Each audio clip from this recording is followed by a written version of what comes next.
Indiana University's High School Journalism Institute is a place for student journalists to thrive. As the editor-in-chief of IU's student newspaper, the Indiana Daily Student, I know firsthand how valuable my time at HSJI was to my media career. At the age of 16, I was already learning leadership skills in preparation for my role as editor-in-chief of my high school newspaper. Now, as I look back as editor-in-chief of the IDS, I can see how critical those lessons in newsroom leadership were. Not only that, but I made new friends from all over the country who share their love of journalism with me.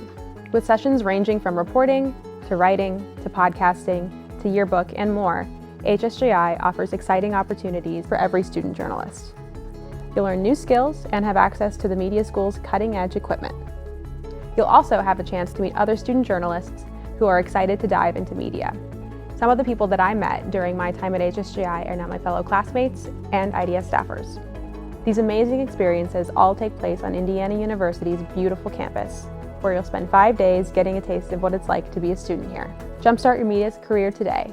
Register to attend this summer's High School Journalism Institute. You'll be glad you did.